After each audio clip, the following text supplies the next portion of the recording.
தமிழ்நாட்டு மக்களுடைய தேவைகளை பூர்த்தி செய்வதற்காக தலைமை செயலகத்திலிருந்து நீங்கள் எல்லாம் நேரம் காலம் பார்க்காமல் உழைத்துக்கிட்டு இருக்கிறீங்க. அப்படிப்பட்ட உங்களோட இந்த பொங்கலை கொண்டாடுவதில் நான் மிகுந்த மகிழ்ச்சி அடைகிறேன். இந்த மகிழ்ச்சி உங்கள் உள்ளங்களிலும் உங்களுடைய இல்லங்களிலும் பொங்கட்டும் பொங்கட்டும். இனிய பொங்கல் நல்வாழ்த்துக்கள்.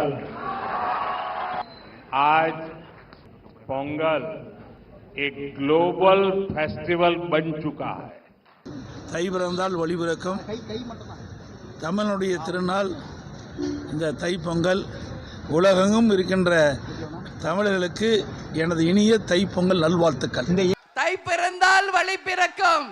யாரோட கூட்டணி நாம் வைக்க வேண்டும் என்ற முடிவை எடுத்து விட்டாச்சு.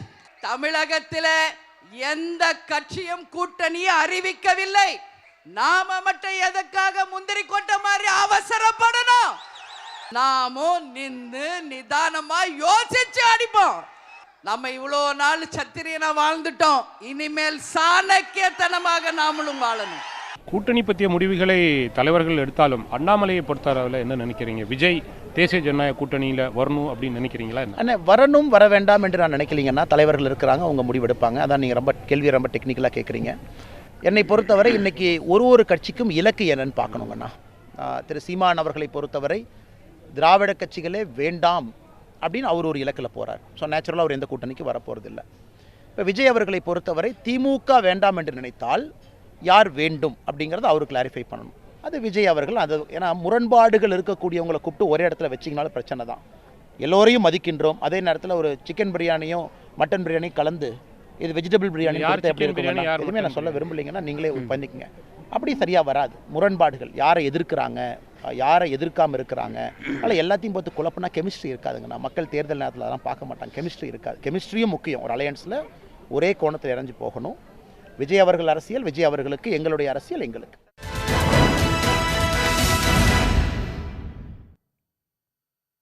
வணக்கம். இது கேள்வி களம். தை பிறந்தால் வழி பிறக்கும் என்று பலரும் சொல்ல கேட்கிறோம். திராவிட மாடல் ஆட்சி தொடரும் என்று மக்கள் முடிவெடுத்து விட்டார்கள் என்று முதலமைச்சர் திரு மு.க. ஸ்டாலின் அவர்கள் இன்று தலைமைச் செயலகத்தில் அங்கே இருக்கக்கூடிய அதிகாரிகளோடெல்லாம் ஊழியர்களோடு பொங்கல் கொண்டாடிவிட்டு உரையாற்றும் போது சொல்லியிருக்கிறார். டெல்லியில் ஒரு பொங்கல் விழா நடந்திருக்கிறது. எடப்பாடி பழனிசாமி அவர்களும் தை பிறந்தால் வழி பிறக்கும் என்று சொல்கிறார்.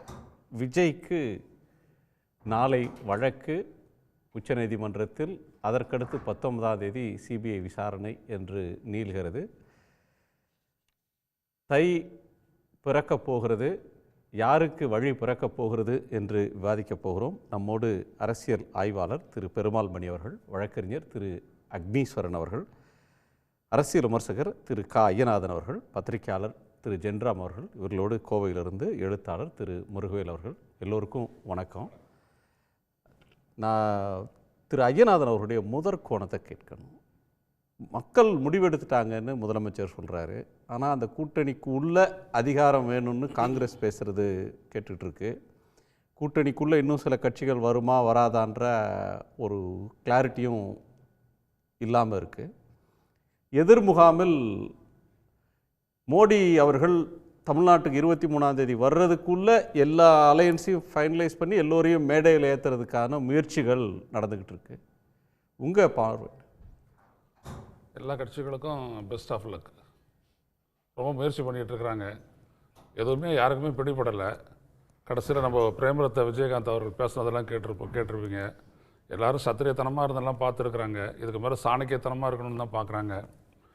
இப்படிலாம் தான் அவங்க பேசிகிட்டு இருக்கிறாங்க. மக்களை பொறுத்த வரைக்கும் என்ன அப்படின்னோம்னா, இந்த 5 ஆண்டு கால ஆட்சி என்ன தங்களுக்கு செஞ்சுருக்கு, தாங்கள் பெற்ற பலன் என்ன, அந்த இடத்துல இருந்தால் அவங்க முடிவெடுக்க போகிறாங்க. அப்படி அவங்க முடிவெடுக்கிறதுக்கான வாய்ப்பு முழுமையாக அவங்க பெற்றுட்டாங்க அப்படின்னு தமிழ்நாடு முதலமைச்சர் நினைக்கிறாரு. திராவிட முன்னேற்ற கழக தலைமையிலான அந்த கூட்டணியினுடைய தலைவர் அவர் முடிவெடுத்திருக்கிறாரு. அது ஒன்று. இன்னொன்று, மற்ற கட்சிகளெல்லாம் அனைத்து அண்ணா திராவிட முன்னேற்ற கழகம் பாஜக கூட்டணியை பொறுத்த வரைக்கும் அவங்க இன்னமும் பல கட்சிகளை எதிர்பார்க்குறாங்க. குறிப்பாக விஜயை எதிர்பார்க்குறாங்க. விஜயெல்லாம் வந்தாங்க அப்படின்னா அவங்களுடைய கூட்டணி உள்ளபடியே பலம் வாய்ந்ததாக இருக்கும் அப்படின்றத அவங்க நினைக்கிறாங்க. அது ஒன்று. அதுக்கேற்ற மாதிரி மற்ற 2 கட்சிகள் நீங்கள் சொன்ன அந்த அண்ணாமலை சொல்கிறப்ப ஒன்று யாரை ஆதரிக்கிறாரு யாரை எதுக்குறாருன்னு பார்க்குறோம். திமுக வீழ்த்தணும்னு விஜய் நினைக்கிறாரு. அதே நேரத்தில் இங்கே வந்தால் கெமிஸ்ட்ரி ஒர்க் ஆகுமான்னு தெரியலை. அவர் பாதை வேறு, எங்கள் பாதை வேறு. விஜய் விவகாரத்தில் பிஜேபிக்கு ஒரு கிளாரிட்டி இல்லையா, அல்லது விஜய் பிடிதர மாட்டேங்கிறாரா? இல்லை, அவங்க 2 பேருக்குமே ஒரு நெருக்கடி இருக்குது. அப்போது குறிப்பாக விஜய்க்கு எடுத்துக்கிட்டிங்க அப்படின்னோம்னா, அவர் வந்துட்டு விக்ரவாண்டி மாநாட்டில் இருந்துட்டு பாஜக வந்துட்டு கொள்கை எதிரின்னு அவர் அடையாளப்படுத்திட்டார். அந்த இடத்துலேருந்து பின்வாங்கிறதுல அவருக்கு ஒரு பெரிய சங்கடம் இருக்குது. அவருக்கு அண்ணா திராவிட முன்னேற்ற கழகத்தோட கூட்டணிக்கு இன்றைக்கும் அவர் தயாராக இருக்கிறார். ஆனால் அண்ணா திராவிட முன்னேற்ற கழகம் பாஜகவோட இருக்கிறதுனால அவருக்கு அதில் ஒரு சிக்கல் இருக்குது. ஸோ எடப்பாடி பழனிசாமி அவர்கள் வந்து ஒரு 6-7 மாதத்துக்கு முன்னாடியே அந்த அலையன்ஸ்குள்ளே போகாமல் இருந்திருந்தாருன்னா, ஏடிஎம்கே பிஜேபி அலையன்ஸ்குள்ளே போகாமல் இருந்திருந்தாருன்னா இன்னைக்கு அந்த அலையன்ஸ் சாத்தியப்பட்டிருக்குமா, இல்லை என்டிஏ வேற மாதிரி போயிடுச்சு? அது வேற மாதிரி போயிட்டது. இவங்க எதிர்பார்த்த அளவுக்கு இந்த முதல்வர் பதவியோ இல்லை தமிழக வெற்றி கழகம் எதிர்பார்த்த அளவுக்கான இடங்களையோ விட்டு தருவதற்கு வந்துட்டு அண்ணா திராவிட முன்னேற்ற கழகம் தயாரில்லை. அதான் அந்த உடஞ்சதுக்கு காரணமே, நிறைவேறாததுக்கு காரணமே. சரி, எனவே அவங்க வந்துட்டு பிஜேபி என்ன பண்ணிட்டாங்க, அதை வந்துட்டு முடிச்சிட்டாங்க. முடிச்சிட்ட உடனே இவங்க அது ஒரு அட்வான்டேஜாக பார்க்குறாங்க. எடப்பாடி பழனிசாமி அண்ணா திராவிட முன்னேற்ற கழகம் பாஜகவோடு இருக்கிற கூட்டணி வந்துட்டு தேர்தல் கால சில விதமான அனுகூலங்கள்லாம் இருக்குது, அது நம்மளுக்கு வெற்றிக்கான ஒரு வாய்ப்பை தரும் அப்படின்னு அவங்க உடனே அந்த வந்துட்டு ஃபிக்ஸ் பண்ணிக்கிட்டாங்க, முடிஞ்சு போச்சு. ஆனால் இப்போ என்ன அப்படின்னம்னா, மற்ற கட்சிகளை எல்லாம் உள்ளே கொண்டு வரணும்னு சொல்லக்கூடிய அந்த அமித்ஷா கொடுக்கக்கூடிய அழுத்தம், அது வந்துச்சுன்னா அது நம்மளுக்கு ஆதரவாக இருக்காது அப்படின்ட்டு எடப்பாடி பழனிசாமி அவர்கள் நினைக்கக்கூடிய அந்த ஐயம், இது 2 சேர்ந்து தான் அந்த கூட்டணிக்குள்ள ஒரு பிரச்சனை ஏற்படும். இன்னிலிருந்து 10 நாளுக்குள்ள என்டிஏ தன்னோட அலையன்ஸை ஃபைனலைஸ் பண்ணும். ஆமாம், மோடி அவர்கள் பிரைம் மினிஸ்டர் தமிழ்நாட்டுக்கு வரும்போது மதுரைக்கு வர்றாருனாங்க, அப்புறம் வெனியூவை சென்னைக்கு மாற்றினாங்க. கூட்டணியினுடைய அனைத்து தலைவர்களையும் ஏற்றணும் அப்படின்னு.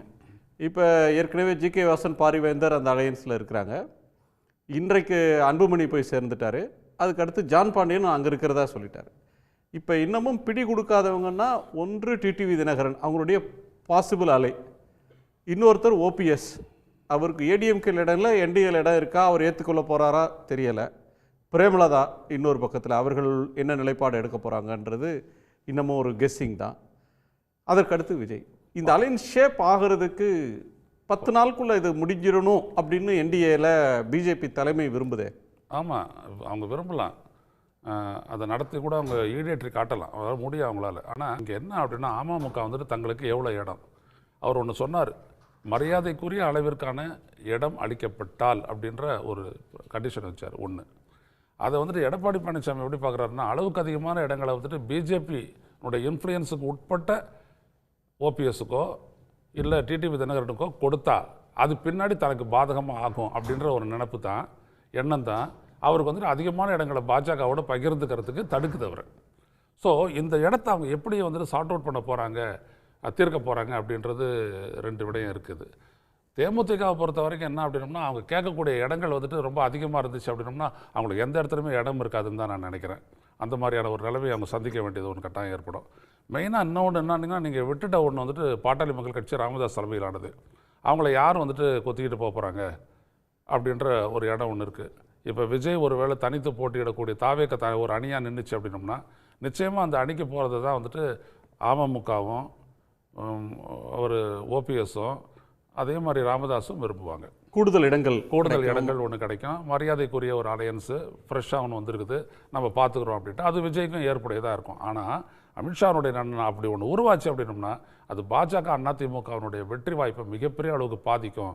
அப்படின்றதுனால தான் விஜய் மேலே இவ்வளோ பெரிய அழுத்தம் வருது. இதுதான் இன்றைக்கி இருக்கக்கூடிய சீன். அதாவது இந்த இந்த இந்த 26 தேர்தலை பொறுத்தளவில் ஐயா விஜய் அவர்களுடைய வருகை தான் மிக மிக முக்கியமான ஒன்று. இப்போது அவர் திராவிட முன்னேற்ற கழகத்துக்கும் அனைத்து இந்திய அண்ணா திராவிட முன்னேற்ற கழகத்துக்கும் ஒரு மாற்று அப்படிங்கிற இடத்துல வராரு. அவருக்கு ஒரு மக்கள் ஆதரவு இருக்குது. அவர் போகிற இடங்களில் அந்த கொண்டாட்டங்கள், பெரும் கூட்டங்கள், இது எல்லாத்தையுமே நம்ம பார்க்க முடியுது. அப்போது இந்த மண்ணை 50 ஆண்டு காலம் ஆண்ட இருவரும் முன்னேற்ற கழகங்களும் அவருடைய வருகையை என்ன பண்ணுவாங்கன்னு நான் நினைக்கிறேன்னா, அவரை நம்ம களத்தில் பார்த்துக்கலாம். களத்தில் அவர் வரட்டும், அவர் கூட்டணி அமைச்சு வராரோ தனியாக வராரோ நம்ம பார்த்துக்கலாம். ஆனால் அதற்கு முன்னால் என்ன பண்ணுவாங்கன்னா, தங்களுடன் கூட்டணியில் வரக்கூடிய கட்சிகளுக்கான இடங்களை நிச்சயமாக இந்த முறை ரொம்ப நெருக்குவாங்க. அந்த பேரத்தை ரொம்ப கடுமையாக்குவாங்க. ஏன்னா இப்போது ஐயா விஜய் அவர்களுடைய வருகைக்கு பிறகே திராவிட முன்னேற்ற கழகத்தோட கூட்டணியில் இருக்கக்கூடிய காங்கிரஸ் கட்சிக்குள்ளே எழுகிற சலசலப்பை நாம் பார்க்குறோம். இதற்கெல்லாம் திராவிட முன்னேற்றக் கழகம் இன்னும் பெரிதாக எதிர்வினை ஆற்றாமல் இருக்கு. ஆனால் இன்னைக்கு என்னென்ன எழுதுறாங்க, என்ன பேசுறாங்க எல்லாத்தையும் அவங்க கணக்கில் எடுத்துப்பாங்க. ஆனால் இது நெகோசியேஷன் டேபிளுக்கு வரும்போது இப்போ இதே மனநிலையோடு அவங்க நெகோசியேஷன் டேபிளுக்கு வந்தாங்கன்னா நிச்சயமா அன்னைக்கு வந்து திராவிட முன்னேற்றக் கழகம் வந்து ஒரு பெரிய அழுத்தத்தை, நெருக்கடியை வந்து கொடுப்பாங்க இடங்கள் கேட்கிற போது. இல்லை அப்படி இல்லை, நமக்கு வந்து தாவேகாவோட போயிடலாம் அப்படிங்கிற மாதிரியான ஒரு முடிவை எடுத்து காங்கிரஸ் வந்து நகர்ந்து போயிட்டாங்க அப்படின்னா நிச்சயமா திராவிட முன்னேற்ற கழகத்தினுடைய தலைமை வந்து இந்த தடவை 200 தொகுதிகளுக்கு மேலே உதயசூரியனை நிறுத்துறதை பற்றி யோசிப்பாங்க. ஏன்னா 2016ஆம் ஆண்டு ஜெயலலிதா அம்மா எவ்வளவு பலத்தோட அந்த தேர்தலை சந்திச்சாங்களோ இன்னைக்கு ஏறக்குறைய அதே பலத்தோட ஐயா ஸ்டாலின் அவர்கள் வந்து இந்த தேர்தலை சந்திக்கிறாங்க. அப்போ 2016 அவங்க வந்து எப்படி 234 தொகுதிகளுக்கும் ஒரு சில கூட்டணியை மட்டும் வச்சுக்கிட்டு அவங்க 234 தொகுதிகளையும் ரெட்டையில போட்டாங்களோ அந்த அளவுக்கு இவர் போகாட்டி கூட நிச்சயமா 200 தொகுதிகளுக்கு மேலே உதயசூரியனை நிறுத்தலாம் அப்படிங்கிற ஸ்ட்ராட்டஜியோட தான் திமுக போகும் அப்படிங்கிறதா என்னோட புரிதல். என்னன்னா இப்போ ஒரு உதாரணத்துக்கு இப்போ காங்கிரஸ் வந்து ஒன்று புரிஞ்சுக்கணும். அவங்க வந்து ஏதோ இந்த திமுக கூட்டணியில் அவங்க ரொம்ப முக்கியமான கட்சி என்பது போலவும் அவங்க இன்றைக்கு உருவாக்குற ஒரு சிலர் உருவாக்குற ஒரு நரேட்டிவ் இருக்குல்ல, அது கவனிக்கத்தக்கது. இப்போ நெகோசியேஷன் டேபிளில் உட்காரும்போது திமுக என்ன சொல்லுவாங்க, காங்கிரஸினுடைய வாக்கு, அந்த வாக்கில் பெரும்பான்மையான வாக்குகள் வந்து மத சிறுபான்மையினர் வாக்குகள். இன்றைக்கு ஐயா விஜய் வருகிறதுனால அதுல நிச்சயமா ஒரு குறிப்பிட்ட சதவீதம் ஐயா விஜய் நோக்கி போகுது. அப்போ காங்கிரஸ் நேரடியாக, திமுக நேரடியாக காங்கிரஸ்ட கேட்பாங்க, உங்களோட பேஸ் ஓட்டு நகர்ந்து போகுது, அப்போ உங்களுக்கு நாங்கள் முன்னாடி கொடுத்த தொகுதிகளையே நாங்கள் இப்போ மறுபடியும் கொடுக்கணும், நாங்கள் நிச்சயமா அந்த தொகுதிகளை குறைச்சி தான் கொடுப்போம் அப்படிங்கிற ஒரு காலை தான் அவங்க எடுப்பாங்க.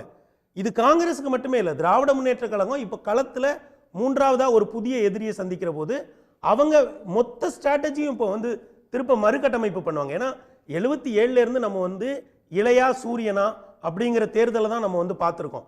ஆனால் இந்த தேர்தலில் நிச்சயமா ஐயா விஜய் அவர்களை வந்து இதற்கு முன்னால் மூன்றாவது அணி அப்படின்னு சொன்னவங்கள மாதிரி நம்ம சொல்லிட முடியாது. நிச்சயமா அவருக்கு ஒரு ஒரு குறிப்பிடத்தக்க வாக்கு சதவீதம் இருக்கு, அவர் ஒரு போல் பொசிஷன்ல இருக்காரு, அதை அதிமுக மனசுல வைக்கும். அப்ப என்ன பண்ணுவாங்கன்னா முடிந்தவரை திராவிட முன்னேற்ற கழகமா இருக்கட்டும் இல்ல அனைத்து இந்திய அண்ணா திராவிட முன்னேற்ற கழகமா இருக்கட்டும், பொசிஷன் தான் மணி மும்முனை போட்டி அல்லது 4 முனை போட்டியில் ஒரு 30% ஓட்டு எடுத்தா போல் பொசிஷன்ல நீங்க வந்து கோல் போட முடியும். 35, 38 அப்படின்ற சதவீதத்துக்குள்ள தான் இது நகரும். அது வலிமையான 2 முனை போட்டினா ஒரு அணி 45 தாண்டும், இன்னொன்று 40 பக்கம் வரும். அந்த அளவுக்கு 30% அளவுக்கு விஜய் எட்டிட்டு தான் நினைக்கிறீங்களா? இல்லைண்ணா, இப்போ இந்த தேர்தலில் எப்படி ஆயிடுச்சுன்னா, இந்த தேர்தலில் யார் 37% எடுக்கிறாங்களோ 35லேருந்து 37% எடுக்கிறவங்க வந்து ஆட்சி அமைச்சிட முடியும். இப்போ அந்த இடத்துக்கு தமிழ்நாடு அரசியலை நகர்த்தினதே ஐயா விஜய் அவர்களுடைய ஒரு சாதனை தான். இன்னொன்று என்னென்னா, இப்போ நம்ம ஒரு புது பிளேயர் வராரு, அவர் அன்டெஸ்டட், அன்ப்ரூவன். ஆனால் இப்போ ஒவ்வொருத்தரும் ஒவ்வொரு மாதிரி அவரை வந்து பொசிஷன் பண்ணி பார்ப்பாங்க. நிச்சயமாக இருவரும் முன்னேற்ற கழகங்களும் அவரை ஸ்டடி பண்ணியிருப்பாங்க. அப்போ ஸ்டடி பண்ணின இடத்துல இருந்து அவங்க என்ன பண்ணுவாங்கன்னா, தங்களை வந்து இந்த தேர்தலில் வந்து தங்களுடைய கட்சியினுடைய வேட்பாளர்கள் வந்து அதிக தொகுதியில் நிற்கணும்னு நினைப்பாங்க. ஓகே, ஏன்னா கூட்டணி கட்சிகளுக்கு கொடுக்குற தொகுதிகள் எப்படி போகும், என்ன மாதிரி அவங்க வேலை பார்ப்பாங்க, இது எதுவுமே தெரியாது. அப்போ என்ன நினைப்பாங்கன்னா, இப்படி ஒரு அன்டெஸ்டட் பிளேயர், ஒரு நியூ பிளேயர் வரும்போது நம்ம வேட்பாளர்களை நிறுத்தி நம்ம ஆட்களை வச்சு வேலை பார்த்தோம்னா நம்ம வெற்றியை உறுதிப்படுத்த முடியும், நம்ம இறங்கி வேலை பார்க்கலாம் அப்படிங்கிற கணக்கு அவங்க மனசுல இருக்கும். அப்ப ஐயா விஜய் வந்து எவ்வளவு வாக்குகளை எடுக்கிறாரு, அவர் எவ்வளவு வெற்றி பெறுவாரா அல்லது முதல்வரா வருவாரா எதிர்க்கட்சி தலைவரா அதெல்லாம் ரெண்டாவது. ஆனால் இவ்வளவு நாட்களும் ஆட்சி அதிகாரத்தை அனுபவித்த கட்சிகள் அவரை வச்சு என்ன பார்க்கும் அப்படின்னா, நாம அதிக இடங்கள்ல போட்டியிடுறது தான் இந்த தேர்தலில் நமக்கு சாதகமானது. ஏன்னா கூட்டணி கட்சிகளுக்கு இடங்களை விட்டு கொடுக்கிற போது அவங்க எந்த அளவுக்கு வேலை பார்ப்பாங்கன்ற ஒரு ஐயம் வந்து இருக்கும். அப்ப இந்த தேர்தல் வந்து அவர் எவ்வளவு வாக்குகளை பெறுகிறார் அப்படிங்கிறத விட்டுருங்க, அவருடைய வருகை 2 விஷயத்தை உறுதிப்படுத்துது.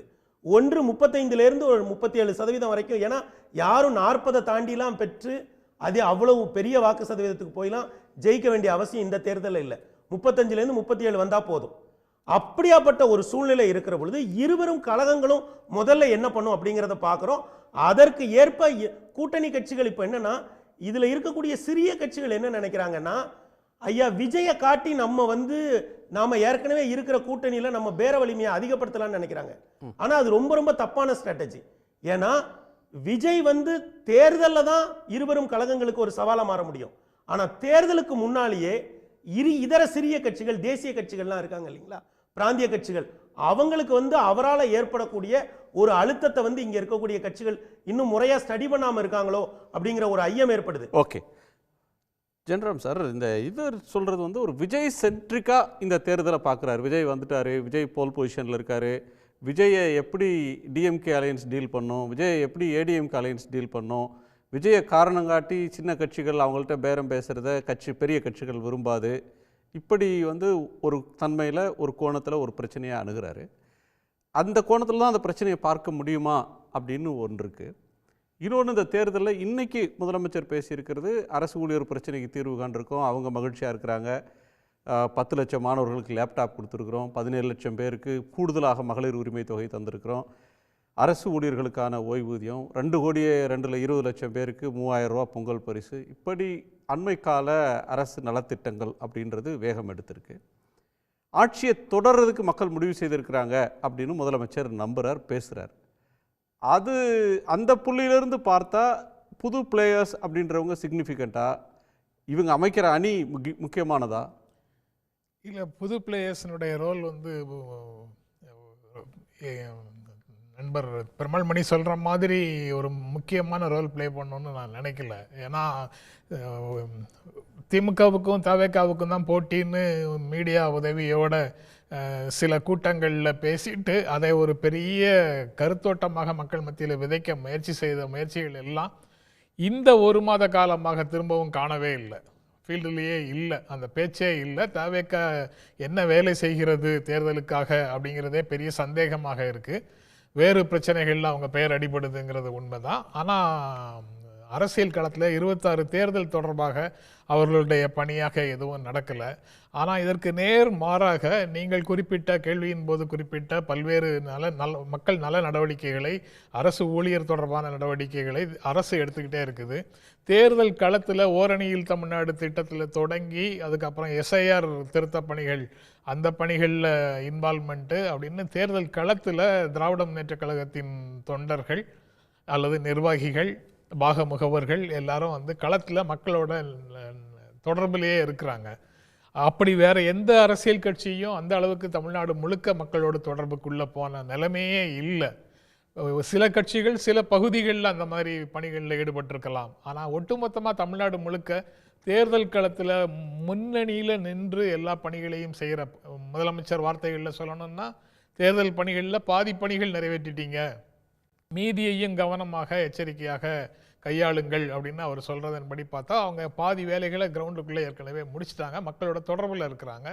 தலைமை அப்படின்னு பார்த்தாலும் முதலமைச்சர் வேட்பாளர்கள் அப்படின்னு இருக்கக்கூடிய முதலமைச்சர் வேட்பாளர்களை பார்த்தாலும் திராவிட முன்னேற்ற கழகத்தின் தலைவருக்கு தான் மைலேஜ் இருக்குது. அவர் அளவுக்கு பெர்ஃபார்மன்ஸ் ஓரியன்டாகவும் ஐடியாலஜிக்கல் பொசிஷன்லேயும் மாநில உரிமைகள் சார்ந்தும் அவரை மாதிரி யாரும் கன்சிஸ்டண்ட்டாகவும் தொடர் போராட்டங்கள்லேயும் நிற்கலை. நீதிமன்றங்கள் வழியாகவும் மக்கள் மன்றங்களின் வழியாகவும் தொடர்ந்து அந்த பிரச்சனைகளை மக்கள் மத்தியில் எடுத்துகிட்டு போயிட்டும் இருக்கிறாரு. இந்த மாதிரி பொலிட்டிக்கல் ஆக்டிவிசம் அப்படின்னு பார்த்தா அதுலேயும் அவர் தான் முதல்ல இருக்கிறாரு, நிர்வாகத்திலையும் அவர் தான் முதல்ல இருக்கிறாரு. நீங்கள் கூட்டணி சென்ற ஏப்ரலில் வந்த கூட்டணி அதிமுக பாஜக கூட்டணி, அந்த கூட்டணி வந்த உடனே ஒரு எலக்ட்ரிஃபையிங் எஃபெக்ட் வந்து சமூகத்தில் வந்திருக்கணும், அல்லது அந்த 2 கட்சிகளுக்குள்ளேயுமாவது வந்திருக்கணும். அப்படி எதுவுமே வரல. இன்னைக்கு வரைக்கும் அது ஒரு நான் ஸ்டார்டர் மாதிரியே இருக்குது. இன்னும் வேறு சில கட்சிகளுக்கான தூண்டில்களோடு அவங்க காத்திருப்பதையும் பார்க்க முடியுது. அப்படி இருக்கும்போது பொலிட்டிக்கலாக கவலை இல்லாமல் வேலை பார்க்குறது தேர்தல் களத்துலன்னு பார்த்தா சீமான் மட்டும்தான் வேலை பார்க்குறாரு. அவர் வந்து யாருடைய கூட்டணியை பற்றியும் கவலை இல்லை. அவருடைய 50-50 ஆண் பெண் வேட்பாளர்கள்னு சொல்லிட்டு நான் நிற்கிறேன் அப்படின்னு சொல்கிறாரு. மற்றபடி களத்தில் மீதி 3 அணிகள்னு பார்த்தோம்னா 3 அணிகளில் திராவிட முன்னேற்ற கழகம் மட்டும்தான் ஃபார் அஹெடாக இருக்குது இவங்களுக்குள்ள. இவங்க விஜயை எப்படி ஹேண்டில் பண்ணுறது அப்படின்னு நினைக்கிறதும், விஜயை வந்து திமுகவுக்கு போகின்ற மைனாரிட்டி வாக்குகளை பிரிப்பதற்கு அவரை பயன்படுத்தணும்னு அவரை தனியாக நிறுத்த வைக்கிறது நல்லதுன்னு ஒரு புறமும், ஒட்டுமொத்தமாக ஒரே அணியில இருந்தா பரவாயில்லைன்னு ஒரு சான்ஸ் எடுக்க முடியாது அப்படின்னு அப்படியும் நினைக்கிற ஒரு மனநிலைக்குள்ள அவங்க தடுமாறிட்டு இருக்கிறாங்க அணியை ஃபிக்ஸ் பண்றதுக்கு. ஆனா இந்த மைனாரிட்டி ஓட்டு பெரியங்கிற தியரி வந்து நடைமுறையில் நடக்காத ஒரு விஷயத்த. காங்கிரஸுக்கு ஓட் பேங்க் இருக்கா, உண்மைதான். விஜய்க்கு ஓட் பேங்க் அவங்க கிட்ட இருந்து வருவதற்கு வாய்ப்பு இருக்கலாம். ஆனால் இன்று இந்தியா இருக்கக்கூடிய சூழலில் இந்தியாவின் நிலைமைகள் தமிழ்நாட்டை நோக்கி வந்து கொண்டு இருக்கக்கூடிய ஒரு ஆபத்தான ஒரு சூழலில் இந்த பிளேசஸ் ஆஃப் வர்ஷிப் ஆக்ட் மரியாதைக்கு மதிப்புக்கே இடமில்லாமல் ஆங்காங்கே அது தொடர்பாக ஆய்வுகள், அதை ஒட்டி பிரச்சனைகள், ஊர்வலங்கள், தகராறு, கலவரம் அப்படின்னு பல பகுதிகளில் நடக்க தொடங்கியதற்கு பிறகு இப்போ டிசம்பர் 25 கிறிஸ்மஸ் கொண்டாட்டங்களின் போது பல்வேறு மாநிலங்களில் கிறிஸ்தவர்கள் தாக்கப்பட்ட ஒரு சூழ்நிலைக்கு பிறகு இன்னும் நமக்கு வேண்டியவர், அவரும் நமது மதத்தையே தழுவியவர் அப்படின்னுலாம் காரணங்களுக்காக ஒரு வலிமையான அரசியல் அணிக்கு வாக்குகளை போடாமல் இந்த மாதிரி உதிரி காரணங்களுக்காக வேறு யாருக்காவது ஓட்டு போடும் மனநிலையில் தமிழ்நாட்டில் இருக்கக்கூடிய சிறுபான்மையினர் இல்லை. சரி, நீங்கள் சொல்கிறது ஏப்ரலில் தொடங்கினா கூட அந்த அலையன்ஸ் ஒரு இன்னும் நான் ஸ்டார்டராக இருக்குது, ஏடிஎம்கே பிஜேபி அப்படின்றீங்க. திரு இபிஎஸ் எடப்பாடி பழனிசாமி அவர்கள் கூட தொடர்ந்து சொல்லிட்டு இருக்கிறார், இன்னும் புதிய கட்சிகள் வரப்போகுது, வலிமையான கட்சி வரப்போகிறது அப்படின்னு சொல்கிறாங்க. பட் இது எல்லாமே ஒரு பொதுவாக மே மாதம் ஏப்ரல் தேர்தல் அப்படின்னாலும் நமக்கு பொங்கல் முடிந்த உடனே இந்த நடவடிக்கைகள் வேகம் பெற்றும். இப்போவே திரைமறைவில் பேச்சுவார்த்தைகள்ன்றது நடந்துக்கிட்டு தான் இருக்கும். பொங்கல் முடிஞ்ச உடனே வேகம் பிடிக்கணும். ஆனால் அந்த ஏற்கனவே வந்தவர்கள் வலிமையானவர்கள் இல்லைன்னு எடப்பாடி பழனிசாமி அவர்கள் நினைக்கிறாங்களான்னு எனக்கு தெரியல. ஏன்னா இன்னும் ஒரு வலிமையான கட்சி வரணும், வலிமையாக ஒரு கட்சி வரணும் காத்திருக்கிறாங்கன்னா வந்தவங்க எல்லாரும் வலிமையற்றவர்கள்ங்கிற பொருளா? அப்படி அமித்ஷா அவர்கள் சொல்றாரு, பெரிய கூட்டணியை சபதம் ஏற்கிறார், திமுக ஆட்சியை தோக்கடிச்சிருவோம், அந்த 22 இந்த 18 சேர்ந்தா நமக்கு ஏற்கனவே 41 ஓட்டு இருக்கு, 40% வாக்கு இருக்கு, நம்ம ஆரம்பிக்கிற இடத்துல 40ல் ஆரம்பிக்கிறோம் அப்படிலாம் சொல்றாரு. ஆனால் அதை இபிஎஸ் நம்பின மாதிரி தெரியலையா? யாருமே நம்ப மாட்டாங்க. எடப்பாடி பழனிசாமியே அதை ஒரு கூட்டத்தில் சொன்னதோட அதுக்கு மேலே தொடர்ந்து சொல்ல முடியாதுங்கிறத நிறுத்திட்டாரு. அந்த மக்களவைத் தேர்தலில் கிடைத்த வாக்குகளை கூட்டி சொல்வதன் மூலமாக அதுதான் நமக்கு சட்டப்பேரவை தேர்தலையும் கிடைக்கும்னு சொல்வது ஏற்றுக்கொள்ளத்தக்கது அல்ல அப்படிங்கிற முடிவுக்கு அவர் வந்துட்டார். அப்படி ஒரு நிலையில தான் மற்ற கட்சிகளுடைய வருகைக்காக காத்திருக்கிறாரு. அதுவும் இன்னும் தெரியல. ஏற்கனவே இருந்த கட்சிகளும் பிரிந்து, பாட்டாளி மக்கள் கட்சி இரு கூறாக பிரிஞ்சு நிற்குது. அது முழுமையாக அந்த அணிக்குள்ள வருவதற்கு வாய்ப்பு. ஒருத்தர் எடுத்துட்டார், அன்புமணி டாக்டர் ஒருவர் எடுத்துட்டாரு. அடுத்தவரையும் அங்கேயே கொண்டு வர முடியுமாங்கிறது தெரியல. ஏன்னா அவங்க 2 பேருக்கும் இடையில யார் வலிமையானவர்கள்ங்கிற போட்டி தான் இந்த சட்டப்பேரவை தேர்தலில் அவர்களுக்கு முக்கியமானதாக இருக்கும் அப்படிங்கிற சூழல் இருக்கு. ஓபிஎஸ், தினகரன், சசிகலான்னு ஒரு அணியாக அல்லது அவர்களுக்குள்ள ஒரு நெருக்கம் அப்படின்னு இருந்தது. அதை ஒருவர்கிட்ட அந்த மூவரையும் தனித்தனியாக பிரிப்பதற்கு ஒரு முயற்சி நடப்பதாகவும் தெரியுது. அதில் அந்த மாதிரி விஷயங்கள் எல்லாத்தையும் எப்படி ஹேண்டில் பண்ணுவாங்க, அது அந்த சமூகத்தில் என்ன விளைவுகளை ஏற்படுத்தும் போன்ற பல்வேறு இஃப்ஸ் அண்ட் பட்ஸ் அந்த இடத்துக்குள்ளே இருக்குது. ஸோ இந்த நிமிஷம் வரையிலும் இதுக்கு முன்னாடி ஒரு இருதுருவ அரசியல், இருமுனை போட்டி, இந்த யாராவது ஒருத்தர் ஊசலாட்டத்தில் இந்த பக்கம் போகிறாங்களா அந்த பக்கம் போகிறாங்களான்னு மட்டும் இருந்துட்டு இருந்த ஒரு தேர்தல் களம் இப்போ வேற மாதிரி இருக்குது. ஒரு கட்டத்தில் பிஎம்கே வெற்றியை தீர்மானிக்கும். திமுக ஒரு அணி, அதிமுக ஒரு அணி, டாக்டர் ராமதாஸ் அவர்கள் எந்த முடிவுக்கு போகிறாரோ அந்த அணி வெல்லும் அப்படின்னு அவர் சொல்லிட்டு போய் கூட்டணியை முடிவு பண்ணுவார். ஒரு பலமான போட்டி அந்த மாதிரி ஒரு பொசிஷனில் ஒரு கட்டத்தில் இருந்தது. பலமான போட்டி 2வது இடத்தை பிடிப்பது யாருங்கிறதுல தான் இருக்குது. அப்படியே அக்னி ஜென்ராம் சார் போகும்போது கடைசியாக ஒரு அணுகுண்டை வீசி விட்டுட்டு போகிறது தான் சாருனுடைய அந்த பக்குவத்திற்கு, பணியாற்றியமைக்கு அது ஒரு இதாக பார்க்குறாரு. 2வது இடத்துக்கு தான் போட்டி, அதில் தான் போட்டி நடக்குது அப்படிங்கிறாங்க. ஆனால் நான் அப்படி பார்க்கல. இன்றைக்கி உலகெங்கிலும் இருக்கக்கூடிய தமிழர்கள், அதாவது பொங்கல் விவசாயிகளுக்காக அவர்கள் வளர்த்த அந்த மாடுகளுக்கு நன்றி சொல்லக்கூடிய நாளாக தான் நம்ம ஆரம்ப காலகட்டத்திலிருந்து இன்னும் வரைக்கும் அப்படி தான் பார்த்துட்ருக்குறோம். ஆனால் இன்றைக்கி மாடுகளும் குறைவாகி போயிட்டுது. அதனால் இன்றைக்கி இருக்கக்கூடிய காலகட்டத்தில் விவசாய நிலங்கள் எல்லாம் அது பிளாட்டு போட்டால் அது வருமானமாக வருது. அதே மாதிரி தான் இன்றைக்கி ஜென்ராம் சார் சொல்லும்போது என்ன சொல்கிறாருன்னா, நான் ஸ்டார்டராக இருக்குது. பாரதிய ஜனதாவும் அதிமுகவும் சேர்ந்ததற்கு பிறகு அது நான் ஸ்டார்டராக இருக்குது. கரெக்டு. நீங்கள் கூட தான் 2019 ஸ்டார்டராகவே இருக்கிறீங்க. அப்போ நாடாளுமன்ற தேர்தல், ஊரக உள்ளாட்சி தேர்தல், 5 வருஷத்துக்கு மேலே இன்னும் ஆண்டு ஆயிடுச்சு. ஏன் அந்த ஊரக உள்ளாட்சி தேர்தலை நடத்த முடியல? நீங்கள் தான் பேட்டரியை கூட போட்டு கூட ஸ்டார்ட் பண்ண வேண்டியது தானே. அது ஒன்று. இன்னொன்று, திமுக பலமான கூட்டணி உண்மைதான், அது பலமாக இருக்குமே. ஆனால் ஐயா நம்முடைய ஐயநாதன் சார் வந்து பாட்டாளி மக்கள் கட்சி ஐயா மருத்துவர் எந்த பக்கம் வருவாருன்ற ஏன் உங்களுக்கு ஏன் இன்னும் கவலை? தேமுதிக இந்த பக்கம் வருமா அந்த பக்கம் போகுமா அப்படின்றது ஏன் கவலை? நாங்கள் எங்களை நம்புகிறோம், ஆட்சி திறனை நம்புகிறோம், ஆகையினால கவலைப்படல. இல்ல அமோக வெற்றி பெறும் சார் அப்படி சொல்ல வேண்டியதானே? பயம். அதனாலதான் உங்களுக்கு இந்த மாதிரியான கண்ணோட்டங்கள்லாம் வருது அப்படின்னு நான் பார்க்கிறேன். இன்னொன்னு, சார் சொன்னதுல, நம்ம ஜென்ராம் சார் சொன்னதுல ஒரு கருத்தை நான் முழுமையா ஏத்துக்கிறேன். என்ன தெரியுங்களா? தமிழ்நாட்டை பொறுத்தளவுல ஜாதி கட்சிகள் ஒருபோதும் ஆட்சியை பிடிக்க முடியாது, ஆட்சிக்கு வர முடியாது. எப்பா ஜாதி கட்சியை மட்டும் எப்படி சொல்லிட்டீங்களாப்பா அப்படின்னா, சார் அழகா நாசுக்கா அந்த இடத்துல அப்படியே பட்டும் படாம அப்படியே சொல்லிட்டு போனார். ஒரு மதம் சார்ந்து அப்படின்னு சொன்னார். அப்படின்னா என்ன அர்த்தம்னா, நடிகர் விஜய் அவர்கள் ஒரு மதம் சார்ந்து கொண்டு வரப்படுகிறாரா? சார் அந்த இடத்துல தெளிவா சொல்லாம விட்டுட்டார். ஆனால் இங்க எப்படி ஜாதியை பார்க்கிறோமோ, தமிழக மக்கள் தமிழக அரசியல் வரலாற்றில் இதுவரைக்கும் அங்கீகரிக்கலையோ, அவர்கள் சட்டமன்ற உறுப்பினராக வருவாங்க, ஆனா ஆட்சிக்கு வர முடியாது, பெரும்பான்மை கிடைக்காது. அதே மாதிரி தான் மதம் சார்ந்து. அப்போ ஏற்கனவே இருக்கக்கூடிய கிறிஸ்தவர்கள், இஸ்லாமியர்கள், எல்லா மதத்தவரும் எல்லா சாதியினரும் இருக்கக்கூடிய கட்சிகள் எது எதுன்னு கேட்டா திமுக அதிமுக தான். அதுல தான் நீங்க 2026க்கான அந்த முகவர்கள் பிஎல்ஓஸ் அதிகமா இருக்கக்கூடிய கட்சி எதுன்னு கேட்டா அதிமுக திமுக தான். அப்போ வேலைகளிலும் கட்டமைப்பிலும் அதிகமாக இருக்கக்கூடிய கட்சி இந்த திராவிட கட்சிகள் தான். அது தங்களை மாற்றிக்கொள்ளணுமா வேணாமா என்பதை அவர்கள் தான் முடிவெடுப்பார்கள். அதிக இளைஞர்களை உள்ளுக்கு இது பண்ணணுமா, சமூக வலைதளங்களில் அதிக அக்கறை காட்டணுமா என்பதை அவங்க முடிவெடுப்பாங்க. ஆனா இங்க மதம் சார்ந்து, அது எந்த மதமா இருந்தாலும் சரி, மதத்தை சார்ந்து நாங்க அரசியல் நின்றால் வெற்றி பெற்றுவோம் அப்படின்னு சொன்னா, பெரும்பான்மை மதமோ சிறுபான்மை மதமோ மதம் சார்ந்த அரசியலை மக்கள் ஏற்றுக்கொள்ள மாட்டாங்க, நிராகரிப்பார்கள். அது நிராகரிக்கப்பட வேண்டும். இப்ப மட்டும் உங்களுக்கு அந்த ஆசை, அந்த போர்வை எடுத்து மேல போத்துறீங்களே, என்னப்பா காரணம்? அதே மாதிரி பிற மதம், இதே திருப்பரங்குன்றத்துக்கு நீங்க ஏதாவது பதில் சொல்றீங்களா? அது நான் சொல்ல மாட்டோம். ஆனா நாங்க மதத்தை வச்சு மேல வந்துருவோம். புரியல யார சொல்றீங்கன்னு. எந்த மதமா இருந்தாலும் சரி, அது 2:3.